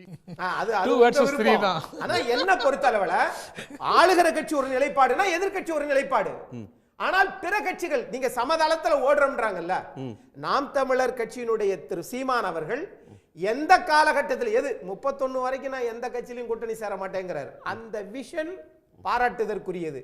அப்படின்னா என்ன பொருள்னா, என் நிலைப்பாடு தமிழ் தேசியம், இதை விட்டு நான் பிறள மாட்டேன் அப்படின்ற தெளிவா இருக்கிறாரா? அதே மாதிரி இன்னைக்கு தாவேக்கா எடுத்துக்கங்க. நம்ம பெருமாள் மணி சார் வந்து அதிகமா படிக்கக்கூடியவர். ஆனா அவர் வந்ததற்கு பிறகு நிறைய மாற்றங்கள் வந்துருச்சு. என்ன மாற்றம் தான் நான் கேட்கிறேன். கூட்டத்தை கூட்டுறது திமுகவும் கூட்டுது, அதிமுகவும் கூட்டுது. 200 ரூபாய் கொடுக்காம தமிழ்நாட்டில் கூட்டம் கூட்டுறது நிறைய கட்சி இல்ல. அப்ப உங்களுக்கு வந்து திரைப்படத்தை பார்த்ததனால அந்த ரசிகர்கள் கூடுகிறார்கள். இதேதான் திரு கமலஹாசனுக்கும் கூடுச்சு. காசு கொடுக்காம வராங்க. அது காசு கொடுத்தா கொடுக்காமலோ இருக்குது, கொடுக்குறாங்க. இல்லாட்டி நீ இருந்தும் கொடுக்காம இருக்கிற, அதுக்கு என்ன பண்றது? இன்னைக்கு அது ஜனநாயக கடமையாச்சு சார். அப்படின்னா 1500 ரூபாய் டிக்கெட் ஏன் நீங்க இது பண்றீங்க? குறைங்க. அப்ப அங்க நான் அதை சேர்த்து அதை 5 பேருக்கு குடிக்கிற டிக்கெட்டை நான் டிக்கெட்ல எடுத்துக்கிறேன், இங்க நீ ஓசியா வாங்க அப்படின்னு சொன்னா என்ன பொருள்? இதேதான் மக்கள் நீதி மையத்துக்கு வந்துச்சு. 3.6% வாக்கெடுத்துச்சு. இன்னைக்கு திமுகவிடம் இருக்கிறாங்க. ஆனால் இதெல்லாம் பெரிய விஷயம் என்னன்னு கேட்டீங்கன்னா, இவைகள் எல்லாமே ஒரு கட்சியை மட்டம் தட்ட நினைக்கிறாங்க. பாருங்களேன், சாரே சொல்லிட்டார் சார், ஏடிஎம்கே மட்டம் தட்டுறதுக்காக விஜய பூஸ்ட் பண்றாங்கன்னு சொல்றீங்க. இல்ல நீங்க அங்கதான் தப்பா புரியுறீங்க சார். திராவிட கட்சிகளே வேண்டாம்னு சொல்றாங்க. பாருங்க, நாம் தமிழர் சீமான் அவர்கள் என்ன சொல்றாங்க? திராவிட கட்சிகளே வேண்டாம். சரிப்பா, தாவேகாவின் நிலைப்பாடு என்ன? திராவிட கட்சிகளே வேண்டாம்ன்ற நிலைப்பாடா? இல்ல, அது பாதி 50-50. கொஞ்சம் இருக்கட்டும். ஆனா எல்லா பேரும் என் கூட கூட்டணிக்கு வாங்க. யாரு? திமுக அதிமுக கூட வந்துட்டுமா? அப்ப தெளிவு என்ன? ஆனா இப்ப பாஜக என்ன நினைக்குது? அப்பா அதிமுக அவர் வர வேணாம்னு சொல்லலங்க. திமுக என்னோட எதிரின்ட்டாரு, யாருனாலும் என் கூட வாங்க பங்கு தரேன்னு இருக்காரு. எதுக்கு சார் பங்கு? 41 பேர் செத்தாங்களே, அதுல பங்கு ஆளுக்கு 21 பேர் 20 பேர் பங்கு போடுறதுக்கா? அரசியல்ங்கிறது என்ன? இப்ப பராசக்தியா ஜனநாயகமா? எனக்கு என்ன ஒரு வருத்தம் தெரியுமா சார், பராசக்தி எடுத்திருக்கிறாங்க, ஜனநாயகம் எடுத்திருக்கிறாங்க, இங்க 4 முனை போட்டி தானே, 2 படம் தான் வந்திருக்கு, இன்னும் 2 படம் வரணுமே. இது புது கோணத்தை சொல்றீங்க. உண்மை அதுதானே, தேர்தலுக்காகத்தானே செய்த படங்கள், உண்மையா இல்லையா சார்? நான் கேட்கிறது வா வாத்தியார்னு ஒரு படம் வந்திருக்கு, எம்ஜிஆர் இறந்த அன்னைக்கு ஒருத்தர் பிறந்தாருன்னு, அதுவும் தேர்தலுக்காக வந்ததா? அதெல்லாம் உங்களுக்கு டெல்லி வரைக்கும் ரிலீஸ் ஆகிற எல்லா படமுமே தேர்தலுக்கான படமா? இப்ப அப்படித்தானே, மொழி சார்ந்து ஒரு தேர்தல ஒரு மொழி சார்ந்து ஒரு ஏற்கனவே வந்த சினிமாவெல்லாம் பார்த்து ஓட்டு போட மாட்டாங்க. இந்த பொங்கலுக்கு என்ன ரிலீஸ் ஆகுதோ அந்த ஒரு படத்தை பார்த்துட்டு உடனே போய் ஓட்டு போட்டுருவாங்க. ஹிந்தி மொழியும் தமிழ் மொழியும் தமிழ்நாட்டில் என்ன பிரச்சனை கிளப்பி விட்டுருச்சு? அது என்ன தப்பு இருக்கு? நல்ல படம் தானே. இல்ல என்ன பிரச்சனை ரீசெண்டா என்ன பிரச்சனை வந்துச்சுன்னு தான் கேக்குறேன். எந்த பிரச்சனையும் வரல, ஆனால் அது ஒரு கோணத்தை கொண்டு வருது பாருங்க. ஆகா பாத்துங்கப்பா நம்மலாம் இதுதான். அப்ப இந்தி திணிப்பே நடக்கலன்றீங்களா? நடந்தது ஒரு காலத்தில் நடந்தது உண்மை. சமகாலத்துல எந்த இந்தி திணிப்பு முயற்சியுமே நடக்கலையா? ஒரு காலத்தில் நடந்தது உண்மை, ஒரு காலத்தில் போராடியது உண்மை. சமகாலத்துல எதுவுமே நடக்கலையா? அன்றைக்கு மொழிப்போர் தளபதி என்று அண்மையில் மறைந்த ஐயா எல்ஜி அவர்கள் சட்டமன்றத்துல மேலவையில் இருந்திருக்க, மேல் சபையில் இருந்திருக்கிறாரு, சட்டமன்றத்தில் வெற்றி பெற்றிருக்காரு. அது மாதிரி தான்.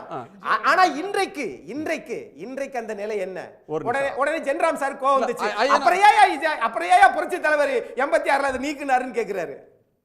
இப்ப புதிய கல்விக் கொள்கை அப்படின்றத கட்டாயம் ஏத்துக்கிட்டீங்கன்னா தான் சமக்ர சிக்ஷா அபியான் திட்டத்தின் கீழ் அந்த 2500 கோடி தரன்றாங்களே, அதனுடைய முக்கியமான கண்டிஷன் எதை தமிழ்நாடு எதிர்க்குது? மும்மொழி கொள்கை. அதில் என்ன அதில் வருது? இன்னொரு மொழி அப்படின்ற ஒரு இடம் அப்படின்னு ஒன்று சொல்லிவிட்டு இந்தியோ சமஸ்கிருதமோ அதைத்தான் திணிக்க போகிறாங்க. அதைத்தான் வச்சு நம்ம வேண்டான்றோம். ரைட்டுங்களா? ஹிந்தி பிரச்சனை இல்லைன்னு சொல்லவே முடியாது. என்ற அளவுக்கும் நீங்கள் பார்த்தீங்க அப்படின்னம்னா ஒரு திட்டத்தினுடைய பெயரும் நீங்கள் பார்த்தீங்க அப்படின்னம்னா இந்த விபி அப்புறம் பார்த்தீங்கன்னா இல்லை ராம்னு வர்றதுனால அவங்களுக்கு எம்முக்கு ஒன்று கண்டுபிடிக்க முடியல. அதனால பாரத் விபி. ஆமாம். அடுத்தது என்ன? ஆர் ராம் என்ன அப்படின்னீங்கன்னா அதுக்கு ஜி ராம் ஜி கிராமீன் ரோஜ்கார் அப்புறம் ஏதோ ஒரு வார்த்தை அப்புறம் மிஷன் போட்டான். ஆர்ஏ எம்முக்கு பக்கத்துல எம்முக்கு இங்கிலீஷ் ஹிந்தில ஈக்குவலன்ட் கிடைக்கல போல. மிஷன் கிராமீன் அப்படின்னு சொல்லிட்டு அவங்க சொல்லிட்டாங்க. ஏன்னா முதல்ல அவங்க என்ன பண்ணாங்க, அது பாபுஜி, அதாவது பூஜ்யஜி அப்படின்னம்னா மகாத்மா காந்தியை அப்படி பூஜ்யஸ்ரீ பாபுஜி ஆமாம் அப்படின்னு சொல்லிட்டு கொண்டு வந்தாங்க. அப்போது இதிலெல்லாம் என்ன திருப்பி நடக்குது? யார் இதை புரிஞ்சுக்க போகிறா? சமஸ்கிருதத்தில் இப்படியெல்லாம் வைக்கிறத யார் புரிஞ்சுக்க போகிறா? அதையும் மெனக்கெட்டு அது பாரதிய ஜனதா அரசு செய்யுது அப்படின்றதெல்லாம் நீங்கள் யோசித்து பார்த்தோம்னா தெரியும். இந்திய திணிப்பு, மொழி திணிப்பு அப்படின்றது எந்த இடத்துல இன்றைக்கி நடந்துக்கிட்டு இருக்குதுன்றதை நான் புரிஞ்சுக்க முடியும். ரெண்டாவது விஷயம், தமிழ்நாட்டை பொறுத்த வரைக்கும் மதமோ சாதியோ அரசியல் சிந்தனையில் ஆதிக்கம் செலுத்தியதே கிடையாது. அதுக்கு காரணம் என்ன அப்படின்னீங்கன்னா, இதெல்லாம் அரசியலில் ஒரு இடத்த பிடிக்கிறதுக்கு முன்னாடியே பெரியார் இயக்கம் வந்துருச்சு, மார்க்சிய இயக்கம் வந்துருச்சு. இது ரெண்டும் தமிழ்நாட்டில் கோலோச்சிய இயக்கங்கள் 24, 25, 26 அந்த காலகட்டங்களில். அதனால் இது அங்கே முடியவே முடியாது. மூன்றாவது முக்கிய விஷயம், இங்கே திரு மணி கூட சொல்கிறாரு, ஒரு கட்டமைக்கப்படுது, சிறுபான்மையினர் இங்கே தனித்து யோசிப்பாங்க, மெயின் ஸ்ட்ரீமோடு சேராது யோசிப்பாங்க அப்படின்ட்டு. அப்படி கிடையவே கிடையாது. மெயின் ஸ்ட்ரீமோட தான் சேர்ந்து தமிழ்நாட்டில் யோசிக்கிறாங்க. சார் எல்லா ஜாதி எல்லா சமூகத்திலும் அதிமுக இருக்கும், காங்கிரஸ் இருக்கும், கம்யூனிஸ்ட் இருக்கும், விசிகா எல்லாமே இருக்கும், எல்லா கட்சிகளும் தானே இருக்கும். இல்லை எல்லாமே இருக்குங்க, அது உண்மைதான். அதுதான் நான் சொல்ல வரேன். அப்படி இருக்கும்போது இன்னைக்கு இருக்கக்கூடிய பிரத்யேக சூழலை உருவாக்குறது என்ன அப்படின்னம்னா, டெல்லியில் இருக்கக்கூடிய பாரதிய ஜனதா அரசு அது கொண்டு வரக்கூடிய திட்டங்கள், அது திணிக்கக்கூடிய கொள்கைகள். அதில் நீங்கள் பார்த்தீங்க அப்படின்னம்னா இந்த சிறுபான்மை அப்படின்றது பாதிக்கப்படுறதுன்றது ஒரு விடயத்தை நம்ம பேசி நம்ம சொல்கிறோம். உண்மை என்ன அப்படின்னம்னா, தமிழ்நாடு தமிழர்கள் வேலை வாய்ப்பில் இந்த 5 ஆண்டு காலம் 10 ஆண்டு காலத்தில் புறக்கணிக்கப்பட்டது மாதிரி வேறு எந்த மாநிலத்திலுமே ஒரு புறக்கணிப்பு நடக்கலை. ரயில்வேஸு, பேங்க்ஸு எதுலையுமே பார்த்தீங்க அப்படின்னம்னா நம்மளுடைய வேலை வாய்ப்பே கிடையாது. அப்போ இதெல்லாம் தமிழ்நாட்டினுடைய இன்கம் டாக்ஸ் எதுலையுமே இல்லை. போனாலும் தமிழர்களுடைய எண்ணிக்கை குறைஞ்சிக்கிட்டே வருது. பல முறை நீங்கள் பார்த்தீங்கன்னா அந்த டிக்கெட்டில் ஹிந்தி வந்துட்டு போகுது. அப்போ இது எல்லாத்தையும் சேர்த்து நம்ம பார்க்கும்போது தான் இல்லாட்டி திடீர்னு நீங்கள் ஒரு சினிமா எடுத்துடலாம், ஆனால் மக்கள் மத்தியில் வரவேற்பு கிடைக்கணும்ல. அது அந்த காலத்தில் நடந்துச்சு, இப்போ இதில் ஒன்றுமே இல்லை அப்படின்னு சொல்கிறதுக்கு இல்லவே இல்லை. இன்றைக்கும் இட் இஸ் ரெலவெண்ட். இன்றைக்கும் நம்ம உஷாராக இல்லை அப்படின்னோம்னா இது அடிபட்டு போயிடும். அப்படின்றதுனால தான் தமிழ்நாட்டில் வந்துட்டு அந்த திரைப்படத்திற்கான வரவேற்போ இல்லை இந்திய திணிப்பு தொடர்பான ஒரு விவாதமோ தொடர்ந்து இருந்துக்கிட்டே இருக்குது அப்படின்றத நான் சொல்ல நினைக்கிறேன். திரு முருகவேல், களம் என்ன சொல்லுது? 2026 எந்த கட்சிக்கு பொங்கல்? 2026 தேர்தல் பெரும்பாலும் திமுக ஆட்சி தொடரும் அப்படிங்கிற மாதிரி தான் தெரியுது. என்ன காரணம் அப்படின்னு சொன்னால், ஒரு பெரிய அலை அதுக்கு எதிராக இது வரைக்கும் எதுவும் வரல. ரெண்டாவது கூட்டணி. மூணாவது விஷயம் நீங்கள் இவ்வளோ நேரம் சொன்னது தான், அந்த எதிர்க்கட்சிகள் இன்னும் செட்டில் ஆகலை. இப்போது அதிமுக பிஜேபி கூட்டணி, ரெண்டாவது தாவேகா, இதெல்லாம் முழுமையாக தங்களுடைய கூட்டணி இதுதான், தங்களுடைய நிலை இதுதான் அப்படின்னு சொல்லி தீர்மானித்து எலெக்ஷனுக்கு இன்னும் தயாராகலை. ஸோ அந்த அடிப்படையில் பார்க்கும்போது திமுகவுக்கு ஒரு அட்வான்டேஜ் இருக்குது. அப்புறம் அதற்கான ஒரு கட்டமைப்பு, ஒர்க் பண்ணுற தொண்டர்கள், இப்படி எல்லாமே இருக்குது. அப்படிங்கும்போது தொடர்ந்து திமுக ஆட்சி தொடர்வதற்கான எல்லா விதமான வாய்ப்பும் இருக்குது. ரெண்டாவது இடம் அப்படிங்கிறது ரொம்ப பிரச்சனையான ஒரு இடமா இப்போ இருக்குது. என்ன அப்படின்னு சொன்னால், எடப்பாடி பழனிசாமி அவர்களால் ஒரு அலையை, ஒரு தமிழ்நாட்டுடைய ஒரு பார்வையை தன்னை நோக்கி திருப்ப முடியல. அது அந்த அதிமுக அப்படிங்கிறது பெரும்பாலும் கூட்டணி கட்சிகளை தான் நம்பி இருக்கு. ஒரு வலிமையான கூட்டணி அமைத்தால் மட்டும்தான் அதிமுக கூட்டணி ஆட்சியை பிடிக்க முடியும் அப்படிங்கிற ஒரு நிலைமை அதில் இருக்குது. ஸோ அதனால அரசல் புரசலாக இவங்க ஒருதலை பட்சமாக இன்டைரக்டாக தாவேகா தங்களோட வந்துடும் அப்படின்னு சொல்லிட்டு அவங்க பேசிகிட்டே தான் இருக்காங்க. அப்படி இல்லாமல் ஒரு பார்வை, இப்போ விஜய் இருக்கார், விஜயினால் 20% தாண்ட முடியுமா, அந்த அளவுக்கு வர முடியுமா அப்படிங்கிறதெல்லாம் சந்தேகம்தான். ஆனால் ஒரு பேச்சு இருக்குது, அதை பற்றின ஒரு பேச்சு இருக்குது. வீட்டுக்கு ஒரு ஆதரவாளர் இருக்கிற மாதிரியான ஒரு தோற்றமும் இருக்குது. இந்த மாதிரியான ஒரு பார்வையை, ஒரு கருத்தை அதிமுக உருவாக்க முடியல. ஸோ அதிமுக கூட்டணி ஸ்ட்ரகிள், கொஞ்சம் தடுமாறிட்டு தான் இருக்குது. அது தன்னுடைய இப்போ இருக்கிற இடத்த தக்க வச்சுக்கிறதுக்காக அது போராடிட்டு இருக்கு. அதனால தான் கூட்டணின்னு கூட்டணியை வச்சு தான் பேசுகிறாங்க. இல்லாட்டி இஷ்யூவை வச்சு அவங்க பேசணும். அப்படி பேசுறதுக்கு அவங்க தயாராக இல்லை. இப்போ உதாரணத்துக்கு திருப்பரங்குன்றம் விஷயத்தை பிஜேபி எலெக்ஷன் நேரத்தில் கிளப்பி விட்டுச்சு. அதை முழுசும் எடுத்துகிட்டு போகிறதுக்கு அதிமுக தயாராக இல்லை, எடுத்துகிட்டு போகவும் முடியாது. அதில் நிறையா பிரச்சனை இருக்குது.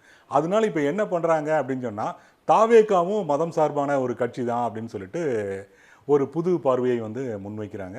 தாவேகாவை அப்படி சொல்லவே முடியாது அப்படின்னு தான் நினைக்கிறேன். தாவேகா இன்றைக்கி இருக்கிற ஒரு ஆட்சியை அசைக்கிற அளவுக்கு பலம் வாய்ந்ததா இல்லைன்னாலும் கூட, அப்படி முழுக்க மதம் சார்ந்ததா, சிறுபான்மை மக்கள் சார்ந்ததா இல்லை அப்படிங்கிறது தான் உண்மை. அது ஒரு சுழலை ஏற்படுத்தியிருக்கு தமிழக அரசியலில். ஸோ அது அவ்வளவு ஈஸியாக அதை விட்டு தள்ளிட முடியாது. இப்போ முக்கியமான போட்டி அப்படிங்கிறது ரெண்டாவது இடத்துக்கானது தான். ரெண்டாவது இடம் அப்படிங்கிறது எப்படி போகும் அப்படிங்கிறது பின்னாடி தான் தெரியும். ஏன்னா இந்த மாதிரியான ஒரு தன்மை முதல்ல எம்ஜிஆர் அவர்கள் காலமான போது ஜெயலலிதா அணி, ஜானகி அணி அப்படின்னு இருந்தபோது இருந்தது. தேர்தலுக்கு முன்னாடி அது ரொம்பவும் ஈக்குவலான ஒரு போட்டி இருக்கிற மாதிரியெல்லாம் தெரிஞ்சுது ரெண்டு அணிகளுக்கும் இடையில. அதற்கப்புறம் தான் அது ஜானகி அணி ஒன்றுமே இல்லைன்னு ஆகி அதிமுகக்குள்ளே அது கரைஞ்சு போயிடுச்சு. தமிழ்நாட்டுக்கு இப்படி ஒரு வரலாறு இருக்குது. இந்த முறையும் அது அதே நடக்குமா, அல்லது மூணாவது அணி அப்படிங்கிறது நிரந்தரம் ஆயிருமா அப்படிங்கிறது இனிமேல் வரப்போகிற தேர்தலில் தெரியும்னு நினைக்கிறேன். ரெண்டு முக்கியமான விஷயத்தை சொல்கிறீங்க. ஒன்று, ஆட்சிக்கு எதிரான அலை இல்லை அப்படின்னு ஒரு கருத்து சொல்கிறீங்க. ரெண்டாவதாக, அஇஅதிமுக பெரிதும் கூட்டணி கட்சிகளை நம்பி இருக்குன்னு சொல்கிறீங்க. அதிமுகவை நம்பி கூட்டணி கட்சிகள் இருக்காங்களா, அல்லது கூட்டணி கட்சிகளை நம்பி ஒரு பெரிய கட்சியான அதிமுக இருக்கா அப்படின்ற ஒரு விவாதத்தை நீங்கள் உங்கள் கேள்வி எழுப்புது. என்னுடைய ஒரு முக்கியமான கேள்வி ஒரு 5 ஆண்டு காலம் இதுவரை நாம் பார்த்த தேர்தல்கள் அப்படின்ற ஒன்று, ஆட்சி முடிந்து அந்த அடுத்த தேர்தல் நடக்கும்போது ஆட்சியில் இருக்கிற கட்சிக்கு மக்கள் என்ன மதிப்பீடு தர்றாங்க, குறிப்பாக அந்த ஆட்சியினுடைய தலைமை முதலமைச்சருக்கு என்ன மாதிரியான ஒரு ஸ்டேச்சர் இருக்குது, அவங்களோட ரெப்புடேஷன் என்னவாக இருக்குது, மக்கள் அவங்க செயல்பாடு மீது கோபமாக இருக்காங்களா, மகிழ்ச்சியாக இருக்காங்களா, அல்லது இந்த ஆட்சி தொடரணும்னு நினைக்கிறாங்களா அப்படின்ற ஒன்று தான் முதன்மையான ஒன்று. கோபமாக இருக்கிறாங்க, அதிருப்தியாக இருக்கிறாங்க, ஆட்சியை மாற்ற விரும்புகிறாங்க அப்படின்னா தான் ஆல்டர்னேட் யார், இதை விட சிறந்த தலைமை யார் அப்படின்றத நோக்கி மக்கள் சிந்திப்பாங்க. அந்த அணியை நோக்கி இதர கட்சிகள்லாம் அந்த தலைமையை நோக்கி ஓடும். ஆட்சிக்கு அதிருப்தி இருக்குன்னா எதிர்கட்சியை நோக்கி கட்சிகள் வட்டமிடும். ஆனால் இந்த தேர்தல் அப்படியான எதுவும் நடக்காதது மாதிரி இருக்கே. இதில் வந்து 2 விஷயம் இருக்குது. ஒன்று வந்து என்ன அப்படின்னு சொன்னால், தேர்தலில் இருக்கிற அடிப்படையான பிரச்சனை, ஆளுங்கட்சியுடைய நிர்வாகம், இந்த மாதிரியான விஷயங்களில் ஏதாவது பிரச்சனை இருந்துச்சு அப்படின்னு சொன்னால் அது மக்கள் மத்தியில் ஒரு கடுமையான வெறுப்பை வந்து அது ஏற்படுத்தும். இதை வந்து மாற்றி தீரணும் அப்படிங்கிறது மக்கள்கிட்ட இருந்து வரும். இது வந்து முதல் ஜெயலலிதா ஆட்சி காலத்தில் இது வந்து நடந்தது, நம்ம வந்து பார்த்தோம். அந்த மாதிரி எதுவும் வர்ற மாதிரி தெரியல. ரெண்டாவது எதிர்கட்சி தலைவர் தங்களுடைய எஃபிஷியன்சியின் காரணமாக இதை வந்து உருவாக்க முடியும், ஒரு அலையை வந்து உருவாக்க முடியும். தன்னோட கவர்ச்சியினால், தன்னோட ஆளுமையினால், தன்னோட திறமையினால் அதை வந்து உருவாக்க முடியும்.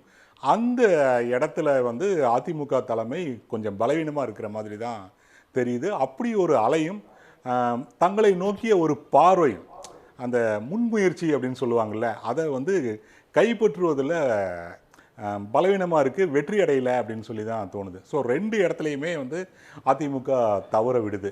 இது எல்லாமே திமுகவுக்கு சாதகமாக தான் இருக்க போகுது. இன்னொரு விதத்தில் பார்த்தா தாவேகாவுக்கும் இது வந்து சாதகமாக தான் இருக்கும். ஏன்னா இந்த பேச்சு எடப்பாடி பழனிசாமி அவர்கள் வந்து பலமாக நின்று ஒரு விஷயத்தின் அடிப்படையில் தேர்தலை சந்திக்கலை அப்படின்னு சொன்னால் அது வந்து கவர்ச்சியின் அடிப்படையில் தேர்தலை சந்திக்கிற விஜய்க்கு தான் சாதகமாக இருக்கும். அக்னி சார், நம்ம எழுத்தாளர் முருகவேல் சார் சொல்கிறது, ஜென்ராம் சார் சொன்ன அதே கருத்தை தான், 2ஆம் இடத்துக்கு தான் போட்டி அப்படிங்கிறார். இப்போது சார் சொன்னது படி பார்த்தா, அதாவது எதிர்க்கட்சியில் கூட்டணிக்காக, அதாவது அதிமுக, பாஜக, தமாக, பாட்டாளி மக்கள் கட்சி, இந்த மாதிரியான கட்சிகள் எல்லாம் இருந்து ஒன்று சேர்ந்தாலும் இன்னும் அவங்க எதிர்பார்க்குறாங்க அப்படின்னு சொல்கிறாங்கல்ல. பிறகு எதுக்கு காங்கிரஸில் வந்து நீங்கள் வந்து ஒரு குழு போட்டீங்க?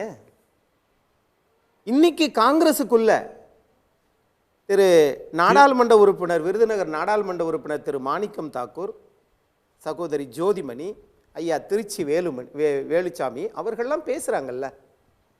அந்த கருத்துக்கள்லாம் எந்த விதமான தாக்கத்தை உண்டு பண்ணிக்கிட்டு இருக்கு சார்? கட்சியினுடைய, காங்கிரஸ் கட்சியினுடைய பாராளுமன்ற தேர்தலையாவது நீங்க எல்லா தேர்தலையும் நீங்க பார்த்துருக்கீங்க. எந்த தேர்தலையாவது காங்கிரஸ் கட்சிக்குன்னு ஒரு பிளே புக் இருக்கு. ஒரு தேர்தல் வரும்போது தேர்தலுக்கு கூட்டணி பேச்சுவார்த்தை தொடங்குறதுக்கு முன்னாடி ஒரு 30 நாளுக்கு முன்னாடி ஒரு சிலர் வந்து ஒரு போர்க்குரலையை உயர்த்துவாங்க. போன நாடாளுமன்ற தேர்தலில் காங்கிரஸும் அதிமுகவும் கூட்டணி வச்சுக்க போகுது, 20-20, 50-50, 20 சீட்டு இவங்களுக்கு, 20 சீட்டு அவங்களுக்கு, இது பேசிட்டாங்க. இப்படி ஒரு கருத்து முன்னாடி பேசப்பட்டுச்சு. அதற்கு முந்தைய சட்டமன்ற தேர்தலையும் 25 சீட்டுக்கு ஒப்புக்கொள்வதற்கு முன்னால் எவ்வளவு பேச்சுவார்த்தைகள்லாம் நடந்ததுன்னு பார்க்கலாம். பீகாரில் தேஜஸ்வி யாதவ் தேர்தலை சந்திச்சப்ப அவர் முதலமைச்சர் வேட்பாளரை கூட அறிவிக்கல. ஏற்கனவே 10 வருஷமாக கூட்டணியில் இருக்கிறவங்க. காங்கிரஸுக்குன்னு ஒரு இயல்பு என்னன்னா, தேர்தலுக்கு முன்பு வரையிலும் சில கூப்பாடுகள் இப்படி இருக்கும், தேர்தல் நேரத்தில் செட்டில் ஆயிடுவாங்க. சார் அது நியாயம், ஒத்துக்கிறேன். ஆனா நீங்க தான் பலமாக இருக்கக்கூடிய பல தேர்தலில் வெற்றி அடுக்குகளை தாண்டி சந்தித்து வரக்கூடிய கூட்டணியாச்சே. என்ன காங்கிரஸ் எல்லாம் வச்சு நீங்க தொகுதி பங்கீடுலாம் முடிச்சிட்டீங்களா கேட்டா அதிமுக பலவீனமா இருக்குன்றீங்க. நீங்க ஏப்பா முடிக்கலன்னு கேட்டா அதுக்கு பதில் இல்ல. அணின்னு ஒண்ணு இருக்குல்ல, அது தொகுதி பங்கீடு வந்து தேதி அறிவிச்ச பிறகு, தேர்தல் தேதி அறிவிச்ச பிறகு செய்வாங்க. அது எப்போ உட்கார்ந்து பேசுறதுக்கு இன்னும் நாரோடலாம் பேச போறோம். காங்கிரஸ் கூட்டணி, காங்கிரஸ் கமிட்டி போய் முதலமைச்சரை பார்த்து பேசுறாங்க. திமுக ஒரு கமிட்டி போட்ட பிறகு தேர்தல் தேதி அறிவிச்ச பிறகு பேசுவாங்க. ஒரு வயல் இருக்குதுன்னா அதுக்கு ஏன் வரப்புன்னு வைக்கிறோம்னா தண்ணி பக்கத்து காட்டுக்கு போயிடக்கூடாதுன்றதுக்காக. இது தாவேகா பக்கம் ஒருவேளை போயிருமோ என்கிற அச்சம் அவர்களுக்கு இருக்கா இல்லையா? இப்ப பேசுற தலைவர்கள் பேச, காங்கிரஸோட பேசுறதுக்கு திமுக கமிட்டி போட்டிருக்கா, இல்ல திமுகவோட பேசுறதுக்கு காங்கிரஸ் கமிட்டி போட்டிருக்கா? அதான் முக்கியமான இடம். ஏன்னா இதுவரைக்கும் தமிழ்நாட்டில் இவங்க திமுகவா இருக்கட்டும், அஇஅதிமுகவா இருக்கட்டும், டெல்லியில யார் வேணா ஆட்சியில் இருக்கட்டும், அவங்க கோபாலபுரத்துக்கோ இல்ல போயஸ் கார்டனுக்கோ வந்து தான் கூட்டணியை அறிவிச்சிருக்காங்க. இப்ப கேள்வி என்னன்னா, ஏன் முதன்முறையா காங்கிரஸ் வந்து கூட்டணி கட்சிகளுடன் பேச்சுவார்த்தை நடத்த ஒரு குழுவை போடுது. காங்கிரஸ் தலைவர் தமிழக தலைவர் என்ன சொல்றாருங்கிறத விட்டுருங்க, அதுக்கு மேல இருக்கிற மேலிட பொறுப்பாளர் என்ன சொல்றாரு. நான் இந்த இடத்துல இன்னொன்னு சுட்டி காட்ட விரும்புறேன். ஐயா ஜென்ராமா இருக்கட்டும், ஐயா இல்லைன்னா ஐயா முருகவேலா இருக்கட்டும், இவங்க எழுத்துக்களை படிச்சு தான் நாங்க வளர்ந்தோம். ஆனா அவங்க என்ன பண்ணிடுறாங்கன்னா முதல்ல வந்து தாவேக்காவை அடிச்சிடுறாங்க.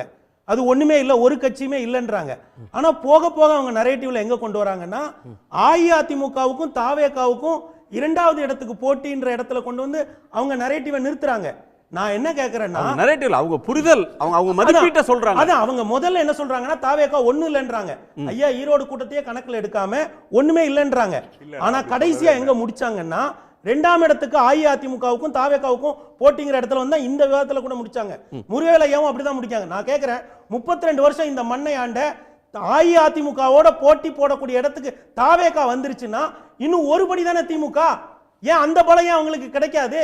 அதனாலதான் சொல்றோம், இந்த தேர்தலில் தாவேக்காவை மனதில் வைத்து காங்கிரஸ் இது குழு போட்டிருக்கு. காங்கிரஸ் மேலிட பொறுப்பாளர் ஆட்சி அதிகாரத்தில் பங்குன்னு கேட்கிறாரு.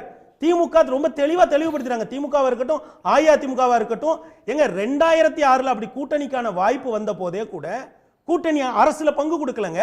அப்ப இன்னைக்கு என்ன கணக்குல அவங்க கேட்கறாங்க?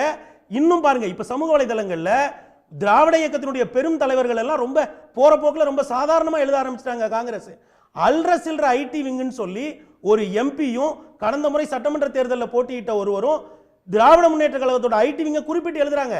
இதெல்லாம் திமுக கணக்கில் எடுக்காம இருக்குமா? தாவேக்காவை இப்படி மொத்தமா ரைட் ஆஃப் பண்றவங்க அவங்க 2வது இடத்துக்கு எப்படி வருவாங்கன்னு சொல்றாங்க. கூட்டணிக்குள்ள குதர்க்கத்தை ஏற்படுத்தணும், குழப்பம் ஏற்படுத்தணும்னு ஒரு சிலர் வேற அஜெண்டாவோட செயல்படலான்ற ஒரு எச்சரிக்கை உணர்வும் கட்சி தலைமைக்கு இருக்கும்ல சார். அவங்களுக்கு இந்த தடவை பாண்டிச்சேரி அவங்க மனசுல இருக்கு சார், அவங்க மனசுல கேரளா இருக்கு சார். கேரளால முதன்முறையா எல்டிஎஃப் யூடிஎஃப்ங்கற கேரளால வந்து டிவிகே இல்லனா காங்கிரஸ் ஜெயிக்காதா சார்? இந்த தடவை காங்கிரசினுடைய அதிக பலம் பொருந்திய பொதுச் செயலாளரான கேசி வேணுகோபால் தன்னை அங்க ஒரு முதலமைச்சர் வேட்பாளராக பார்க்கிறாரு. அதனால இவர் இருப்பது கூடுதல் பலம் நினைக்கிறாரு. கேரளால இன்னொரு விஷயம் நடந்திருக்கு சார். கேரளால பலம் பொருந்திய மக்கள் தலைவர் யாரு? காங்கிரஸ்ல உமன் சாண்டிக்கு பிறகு கேசி வேணுகோபால் முதல் இடத்துல இருக்காரா? இல்ல சார். ஆனா என்ன நடந்துன்னு பாருங்க. அங்க போன முறை எதிர்க்கட்சி தலைவராக இருந்தது யாரு, இந்த முறை எதிர்க்கட்சி தலைவராக ரமேஷ் சென்னிதாலா ஏன் இந்த முறை எதிர்க்கட்சி தலைவராக வரலங்கிறதையும் நீங்க பார்க்கணும். கேரளால என்ன நடக்குது? இதுவரை எல்டிஎஃப் யூடிஎஃப் மாறி மாறி வந்தது. 2021 தேர்தலில் எல்டிஎஃப் திரும்ப வந்திருக்கு. அப்ப 2026 தேர்தலில் யூடிஎஃப்கான டைம்னு பார்க்கிறாரு. அங்க ஐயா ரமேஷ் சென்னிதாலா இந்த தடவை எதிர்க்கட்சி தலைவராக நியமிக்கப்படல. அப்ப நீங்க கேரளாக்குள்ள என்ன நடக்குன்றதையும் சேர்த்து சுதீரனும் ஒரு பாப்புலரான லீடர் தானே அந்த ஸ்டேட்டை பொறுத்தவரையிலும் காங்கிரஸ்ல ஒரு முக்கியமான தலைவர். ஆனா கேசிவி அளவுக்கு யாருமே அங்க பவர்ஃபுல்லானவங்க கிடையாது. அதனால காங்கிரஸ் பாண்டிச்சேரி இருக்கு, கேரளா இருக்கு. அதனால அவங்க தாவேக்காவை நெருங்குறாங்க. 10 வருஷம் கேரளால பினராயி விஜயன் ஆட்சி இருந்தாலும் அங்க கடுமையான ஆன்டி இன்கம்பன்சி இருக்குது. அந்த ஆட்சிக்கு எதிராக உள்ளாட்சி தேர்தல் அதுதான் காட்டுது. அப்படின்னு சொன்னா கூட விஜய் இல்லனா ஜெயிக்க முடியாதுன்னு காங்கிரஸ் ஏன் சார் why are you ஒரு க்ளோசிங் ஒரு லூசிங் எண்ட் ஏன் விடணும்? இல்ல 10 வருஷ அதிருப்திக்கு பிறகு காங்கிரஸால தன் சொந்த பலத்துல ஜெயிக்க முடியாது. கேரளாலயே 2 மாநிலத்துல பலன் இருக்கு சார். அவங்களுக்கு 2 மாநிலத்துல பலன். சிலர் ஒரு தியரியை ஃப்ளோட் பண்றாங்க சார். தலைமையினுடைய கேரளால இருந்து அப்படி சொல்லிருக்காங்களா? யாராவது கேரளா காங்கிரஸ் தலைவர்கள் சொல்லிருக்காங்களா? தமிழ் கல்ச்சரோட ஜனநாயகனை ஒப்பிட்டு ட்வீட் பண்றாரு சார். அதை எப்படி கவனிக்காம போறீங்க? சொன்னேன்ல சார், ஒரு சார் வந்து நிறைய படிச்சவர்னு என் நேரத்துல ஃபுல்லா அவர் காலி பண்ணிட்டாரு. ஒரு செகண்ட். திமுக கூட்டணிக்குள்ள காங்கிரஸை ஒரு கலக குரலை எழுப்ப வைப்பதற்காக சில ஆதாரங்களை, சில சாதகமான பாயிண்ட்டுகளை அவங்க சொல்லித்தானே ஆகணும். அந்த வகையில் இதை சொல்கிறாங்க. ஏற்கனவே விஜய் போய் அங்கே புதிதாக காங்கிரஸுக்கு என்ன செல்வாக்கை கொடுக்கணும்? உள்ளாட்சி தேர்தல் வந்துடுச்சு, அதில் அவங்க பெருமளவு வெற்றி பெற்றிருக்கிறாங்க. ஏற்கனவே 10 ஆண்டுகள் பினராயி விஜயன் முதலமைச்சராக இருக்கிறாரு. அதில் ஒரு இயல்பாக ஒரு ஆட்சிக்கு எதிரான உணர்வு இருக்கக்கூடும். அப்படின்னா அதையே அவங்க என்கேஷ் பண்ண போகிறாங்க. அது போக மைனாரிட்டி ஓட்டு அங்கே வந்து எப்போதுமே காங்கிரஸ் கையில் தான் இருக்குது. அவங்க பெரும்பாலும் காங்கிரஸில் தான் இருக்காங்க. அந்த கட்சிகளினுடைய பிரிஞ்சு போன ஃபேக்ஷன் மட்டும் வேணுமானால் எல்டிஎஃபோட போகலாம். ஆக எந்த வகையிலையும் விஜய் போய் காங்கிரஸை காப்பாற்ற வேண்டிய தேவை அங்கே இல்லை. இங்கே காங்கிரஸ் கட்சி இதே திமுக கூட்டணியோட ஆட்சியை பிடிப்பதற்கான எல்லா வாய்ப்பும் புதுச்சேரியில் இருக்குது. அதை விஜயோட போய் தான் காங்கிரஸ் கட்சிக்கு பிடிக்கணும்னு அவசியமே இல்லை. இங்கே போகாத ஊருக்கு வழி சொல்லி காங்கிரஸ் கட்சியை திமுக கூட்டணியிலேருந்து கையை பிடிச்சி இழுத்து ரோட்டில் கொண்டு வந்து விடுறதை தவிர இதில் வேற எதுவுமே இல்லை. பாரம்பரியமான உத்தரப்பிரதேசத்தில் இந்திரா காந்தி ஜெயிச்ச, சோனியா காந்தி ஜெயிச்ச தொகுதிகளில் நிற்காம கேரளாவில் கொண்டு வந்து வயநாட்டில் பிரியங்கா காந்தியை நிற்க வைக்கும் போதே என்ன சொன்னாங்கன்னா, கேரளாவில் காங்கிரஸை பலப்படுத்துறதுக்காக பிரியங்கா காந்தி வயநாட்டில் கண்டெஸ்ட் பண்ணுறாங்கன்னு. இப்ப பிரியங்கா காந்தியாலையும் பலப்படுத்த முடியாது. இல்ல சார், அது விஜய் கூட்டணி சேர்ந்தாதான் சார். விஜய் வந்து அல்டிமேட் பவர்னு சொல்லல. 1% ஓட்டோ 2% ஓட்டோ, அதாவது திமுக கூட்டணியில் இருப்பதனால் கேரளாவில் கிடைக்கிற வாக்குகளை விட விஜய் வருவதால் கேரளாவில் தங்களுக்கு அதிக ஓட்டு கிடைக்கிறதுன்னு காங்கிரஸ் நம்புது. அவ்வளவுதான். யார் சொல்றாங்கன்னு தெரியல. காங்கிரஸ் இதுவரை யாராவது சொல்லிருக்காங்களா? அப்ப நம்பி சார் யார் சொல்லிருக்கா? வேணுகோபால் சொல்லிருக்காரா? காங்கிரஸ் பாராளுமன்ற கொறடா திரும்ப திரும்ப தன்னுடைய கழக குரலை வந்து சமூக வலைதளங்களையும் அவர் சந்திக்கிற ஊடகங்களையும் எழுப்புறாரு. அதை நான் கணக்கிலே எடுத்துக்க மாட்டேன்னு மூத்த பத்திரிகையாளர் ஐயா ஜென்ராம் போனவங்க பேசினா அதை நம்ம எப்படி? அவர் சாதாரண இல்ல சார். நடந்து முடிஞ்ச நாடாளுமன்ற தேர்தல் அப்ப காங்கிரஸ் கேரளாவை ஸ்வீப் பண்ணாங்க. அப்போ விஜய் இல்லையே, அவங்களுக்கு விஜய் அவங்க ஆதரிக்கல. நீங்க சட்டமன்ற தேர்தலில் ஏன் சார் கால் எடுக்கணும்? 2019லயும் காங்கிரஸ் தான் ஸ்வீப் பண்ணாங்க, 24லயும் அவங்க தான் ஸ்வீப் பண்ணாங்க. கேரளால திமுக இங்க உடைச்சு விடணும்னு நினைக்கிறவங்களுக்கு அத ஒரு துருப்பு சீட்டா சொல்றாங்க சார். நினைச்சாலும் உடைக்காது. அங்க என்ன நடக்குன்னு சொல்றோம் சார். ஓகே, அல்ட்ரஸில் ஐடி விங்னு எழுதுறாங்க சார். இதெல்லாம் கவனிக்க வேண்டாமா? ஓகே, ஐடி விங் இதெல்லாம் இருக்கட்டும். அடிப்படையிலேயே ஒரு கட்சியினுடைய இயக்கம் தானே ஒரு கட்சியை வந்துட்டு மக்கள் மத்தியில் கொண்டு போக போகுது. அதில் எங்கே இருக்குது தாவேக்கா? அது சொல்லுங்க. நம்ம ஐயா அவங்க இருக்கட்டும். ஒருத்தருடைய ஒப்பீனியன் தான், அதில் ஒன்றும் இல்லை. நான் கருத்து இருக்கலாம். எந்த இடத்துல இருந்துட்டு மக்கள்கிட்ட ஒரு கட்சி செல்ல முடியும்? இயங்காமலே ஒரு கட்சியை வந்துட்டு மக்கள் எடுத்துக்கிடுவாங்களா? நீங்க நினைச்சு பாருங்க. எம்ஜிஆர் ஓட்டு போட்டுருவாங்கன்னு நினைக்கிறாங்க. இல்ல இல்லைங்க, அது வந்து பார்த்தா ஓட்டு போட்டுருவாங்கன்னு நினைக்கிறார் மணி. இல்லைங்க, அது வந்துட்டு ஒரு ரசிகர் மன்ற பிரச்சனையாவே ஒரு அரசியலை நீங்க பாத்தீங்கன்னு வச்சுக்கோங்களேன். இது ஒரு வாஸ்ட்டுங்க. அது இப்போ வந்துட்டு ஈரோட்டில் வந்துட்டு எவ்வளோ பேர் சேர்ந்தாங்க அப்படின்னோம்னா உடனே சொல்றாங்க 34,000 பேர் அப்படின்றது போலீஸ் ரிப்போர்ட்டு. ஆனால் அந்த ஈரோடு மாவட்டத்தில் செங்கோட்டையன் வந்துட்டு இவங்களோட நிற்கிறாரு. 19,80,000 ஓட்டுங்க அங்கே. அப்படியெல்லாம் ஒன்றும் சாதாரணமாக வந்துட்டு இதெல்லாம் அசைச்சிட முடியாதுங்க. அதே மாதிரி கேரளாவை பொறுத்த வரைக்கும் நிச்சயமாக வந்துட்டு ஒரு நடிகன் வந்துட்டு இப்போ கூட இவர் ஜெயிச்சிருக்கிறார் ஒருத்தர் அப்படின்னோம்னா, திருச்செந்தூரில் ஜெயிச்சிருக்காருன்னா அதுக்கு பின்னாடி இருக்கிறது வந்துட்டு பார்த்தீங்கன்னா ஒரு கட்சி. அவர் தனித்த ஒரு சினிமா நடிகராக அவர் நின்று இருந்தாருன்னா அவர் ஜெயிச்சிருக்க மாட்டார். அதனால் கேரளானுடைய பாலிடிக்ஸில் இவங்க என்ன பண்ணுறாங்க, ஒரு இடத்துல இப்படி இது பண்ணி ஒரு பஸ்ஸில் ஏறி விஜய் ஒரு படம் எடுத்தார், நிறைய கூட்டம் இருந்தது. அது வந்துட்டு ஒரு வேளை வேணுகோபாலுக்கு வந்துட்டு அந்த மாதிரி ஒரு டேஸ்ட்டை கொடுத்துருக்கலாம். இவர் இந்த பக்கம் வந்துட்டார் அப்படின்னோம்னா நம்ம இன்னும் ஜெயிச்சிடலாம் அப்படின்ட்டு. ஏன்னா அவர் தான் இங்கே இருக்கிற கொச்சி, ஆமாம் இங்கே இருக்கிற காங்கிரஸ் பிரச்சனைகள் அவர் தான் பின்னாடி இருக்கிறாரு. அது ரொம்ப புரிஞ்சுக்கணும்.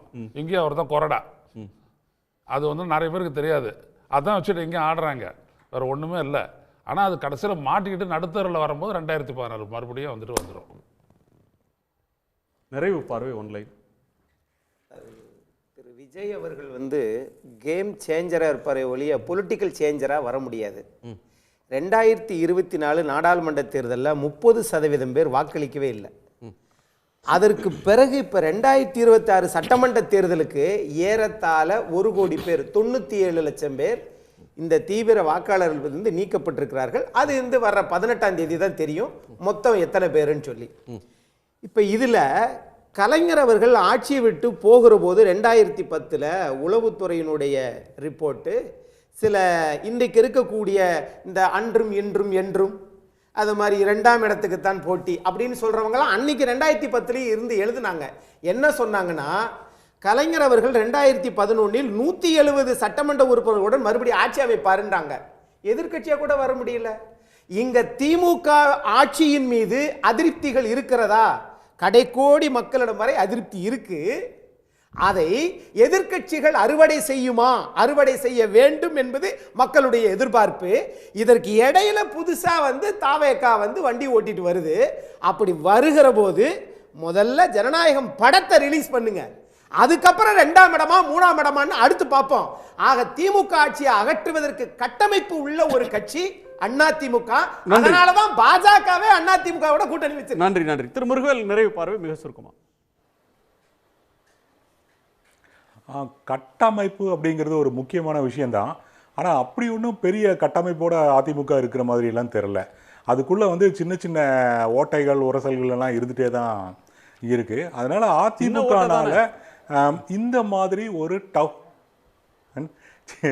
இருக்கலாம் சின்ன சின்ன உரசல்கள். இப்போ செங்கோட்டையன் மாதிரி ஒருத்தர் வந்து அதிமுகவுக்கு முக்கியம் இல்லை, ஆனால் தாவேக்காவுக்கு அவர் வந்து ஒரு முக்கியமான ஆள். தாவேக்காவுக்கு தேவையான ஒரு அனுபவத்தை வந்து செங்கோட்டையனால் கொடுக்க முடியும். ஆனால் அதிமுகவில் ஒரு முக்கியம் இல்லாமல் இருக்கலாம். இந்த மாதிரி குட்டி குட்டி சிதறல்கள் வந்து மற்றவங்களுக்கு வந்து கட்டாயம் யூஸ் ஆகத்தான் செய்யும். இந்த மாதிரியான விஷயங்களில் வந்து அதிமுக பலவீனமாக தான் இருக்குது. அது தன்னை வந்து சரி பண்ணிக்கல அப்படின்னு சொன்னால் இது தொடரதான் செய்யும். அதே மாதிரி இந்த கட்டமைப்பு விஜய்க்கு வந்து இல்லாமல் இருக்கலாம். ஆனாலும் கூட அந்த ஒரு பாப்புலாரிட்டி, அப்புறம் எல்லாரும் விஜய் விஜய்னு பேசி இப்போ பிஜேபி நடத்துகிற அந்த தாக்குதல்கள், படம் வந்து வெளியே வராமல் இருக்கிறது, அவரை பிடிச்சி அங்கே உட்கார வச்சு விசாரிக்கிறது, இந்த மாதிரியான விஷயங்களெல்லாம் அவரை வந்து ஒரு முக்கியமான ஒரு தலைவராக வந்து ப்ரொமோட் பண்ணுற வேலையை வந்து கண்டிப்பாக செய்யத்தான் செய்யுது. ஒரு ஃபார்மிடபிள் ஒரு எதிரியாக ஒரு கட்டாயம் தாவேக்கா மாறத்தான் செய்யும். இது வந்து இல்லை அப்படின்னலாம் வந்து சும்மா சொல்லிடவே முடியாது. அவங்கள வந்து அவங்க புதுசாக வந்திருக்காங்க சின்ன பசங்க அப்படின்னு சொல்கிறது வந்து அரசியல் காலத்தை சரியாக புரிஞ்சிக்காத பார்வை அப்படின்னு தான் நான் நினைக்கிறேன். ரொம்ப நன்றி, மிக்க நன்றி, எல்லோருக்கும் நன்றி. மீண்டும் சந்திப்போம். இது கேள்விக்களம், மக்களின் மேடை.